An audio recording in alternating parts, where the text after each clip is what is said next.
Hello everyone and welcome back to another ranking each survivor on every map. Last time I covered the survivors class and yeah, that video is already outdated thanks to the two-time reward, and don't worry, I'll be making it eventually. Well, not soon because I heard that the survivalist class are getting a reward. Anyway, today we're focusing on the support class survivors, which includes Taff, Dusakar, Builderman, and Iliad. Now, this ranking is going to be based on how useful and effective each support survivor's kit is across every map. Just a heads up, this is all based on my personal opinion and experience, especially from playing against skilled killers. Also, I have a little help from my fellow content creator Blocked Up on helping me with the script and also giving me some insight about the survivors of this archetype. So, without out of the way, let's jump into the first map, which is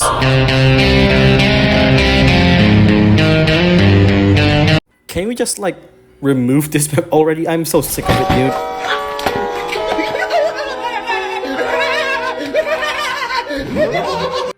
Anyway, Iliad actually performs really well here if you got good eyesight.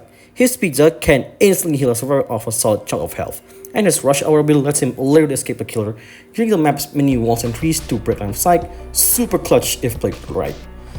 Up next we got Taff, and do I even need to explain? A well-placed combo of tripwires and trip mines can be an absolute nightmare.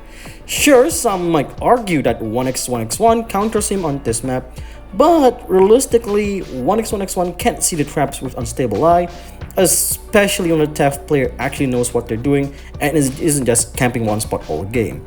And also the colors of walls and trees, again, help Taff hide his traps very well. Builder Mine might be a surprise pick to see rank below Taff and Iliad, but hear me out here, the sheer number of walls in this map blocks like 80% of his sentry's line of sight.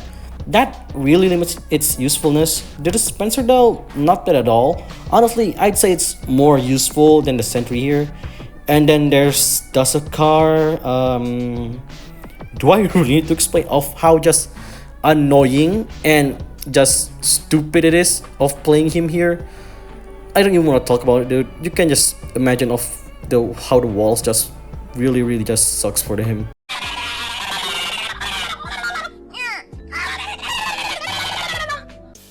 Alright, let's get this over with quickly. Iliad, Taff, and Billerman are all superb on this map. The abundance of rooms makes Taff's traps way easier to hide, especially around the kitchen area. Billerman's sentry becomes a huge nuisance in the dark room when you place on top of the pedestal in the center. Seriously, it controls the space like a mini boss. And as for Iliad, he's just so versatile here. He taps to pretty much every situation the map throws at him, and it's actually pretty easy to find injured teammates in this map. Now, then we got Dusakar, which definitely performs better here than Planet Voss, but I still wouldn't call him strong, more like okay tier here. There are just better options available that do his job with more impact. You back home early from your mother, sugar? My name is Optimus Prime. Iliad and Billerman are a force to be reckoned with on this map. Billerman's sentry is a serious pest, especially in the ramp areas and around most of the map loops. Since Glass House doesn't really have a lot of consumables lying around, such as Bloxy Cola and medkits, his dispenser becomes super valuable for healing multiple injured players. And trust me, you'll see a lot of injured teammates running around here. Iliad's pizza heals are always strong, but they're especially great on this map. The layout is sizable, not too big, not too small, making it easier to find injured teammates and run away when the killer spots you. He thrives in this balance of space and accessibility. Now, Dusakar and Taff are still decent here, but they don't quite reach Iliad or Bilderman's level. Dusakar does have two high grounds where he can use his abilities relatively safely, but the giant pillar in the middle of the map really messes with his accuracy, especially for spawn protection and his plasma beam. It's just awkward to him around.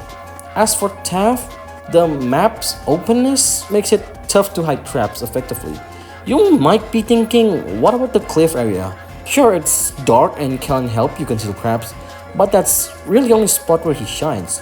The other high ground areas could work too, but they're so obvious that experienced killers would just break his traps first before continuing the slaughter.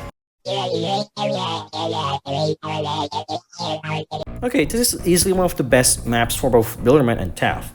Do you have any idea how much of a pest Taff can be here? He can stop a subspace trap on the balcony by the dojo entrance, throw a tripwire at the door, and completely ruin your ambush or chase. And if the Taff's player brave and smart, they'll trap up the swamp area to turning into a full-blown menace. Bilderman, he basically does everything Taff does, but with healing. The dojo entrance, swamp area, and the statue at the center are prime spots for a sentry to just harass the killer non-stop. And as the Spencer are just invaluable when the chaos breaks out. Now, you might call me crazy for ranking Elliot below Taff and Bilderman, but hear me out here, okay? This map is way too small. Remember what I said about Elliot and Glass House? The map is not too big and not too small. That balance is key. On UAG, sure, Elliot can find injured teammates easily, but the killer can also find him just as quickly. He's not a bad support here by any means, but the map size really limits his survivability. Now, I know you have some arguments with Taff and Bilderman having the same issue with Elliot, but in my opinion, the reward that you get for having that big risk is worth it. Like, if you have a really good placement of sentries and traps with Taff and Bilderman, you're just gonna be an annoying piece of pest for the killers. Dustakars pretty much suffers like Elliot, but in a very worse way. There are barely any high grounds and barely any place to hide. And the best place to hide, which is the cave areas, aren't that good, and like you can you can't see anything behind those caves, dude. Okay, Taff's traps are a serious headache in the underground areas, especially near entrance and exits. His subspace, when placed perfectly and hidden perfectly, can completely ruin a chase or ambush, just like in UAG. Bilderman pretty much the same deal, but with added bonus of healing. His sentry turns those choke points to no-go zones, like the exits and the what do you call it again? And the entrance of the underground areas. Like, you can just put a sentry on top of the stairs there and just slow the killer like very, very good there. And his dispenser helps keep teammates alive in the middle of that chaos. So yeah, the entrance to the underground, absolute nightmare territory if either of them is around. Elliot unfortunately suffers from the opposite problem like in Assassin's Ground. The map size works against him, especially the underground area. While it's great that killers will struggle to find him, it also means he struggles to locate injured teammates quickly. He's not bad, but this map really stretches his support potential thin. As for Dustakar, he's like okay. There's nothing unfavorable about him here, but there's also nothing that makes him stand out. No great high ground, no big opportunities to shine, just kind of average, like better option exists. Taff, Elliot, and Bilderman are all excellent support picks for this map. Taff's subspace trap is incredibly reliable here, especially if the player knows how to get creative with the trap placement.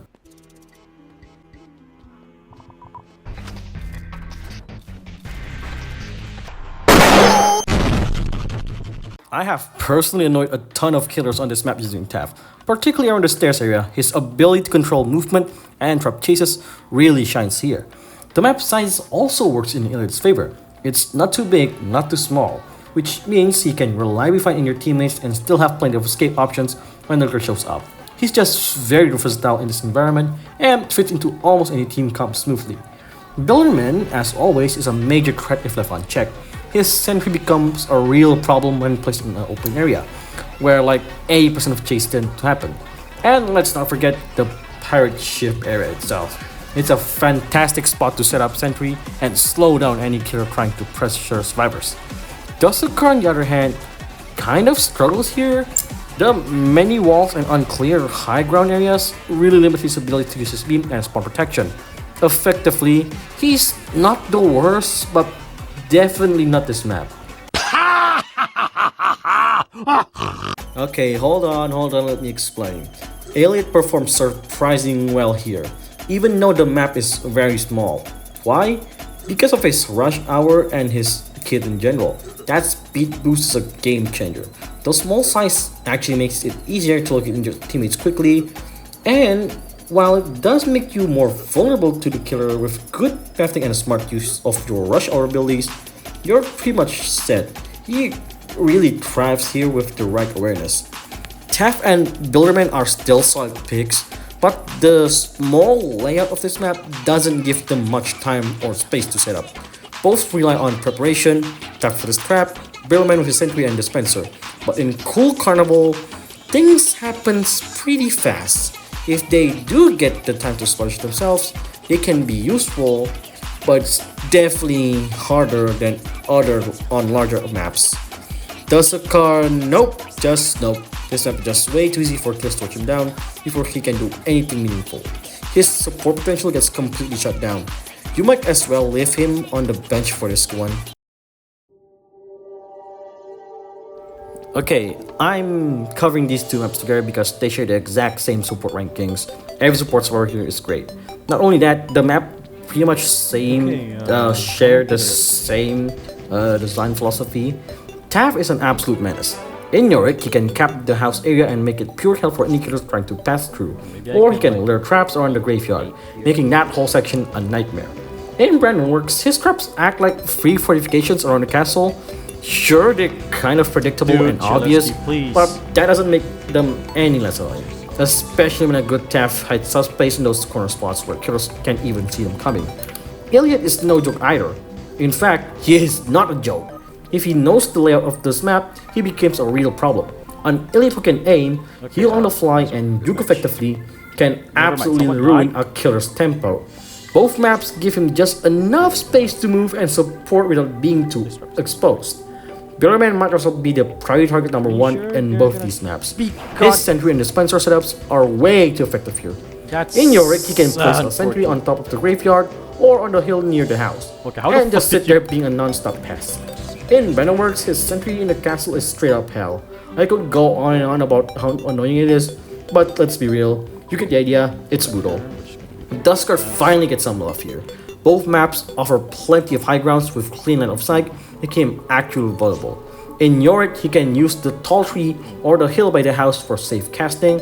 In Venomworks, he can literally chill on top of the castle and beam killers from safety and retreat before the killer can even reach him. Whew, okay, we finally at the end of the video. Thank you so much for watching this video. Comment what do you think about this ranking? Like, I'm pretty open to criticism, and remember, this is just my opinion, so it doesn't really matter if you disagree or agree or whatever. All in all, it's just my experience against killers on every map with the support survivors.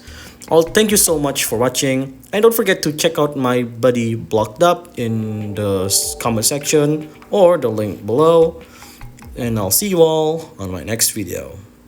Goodbye!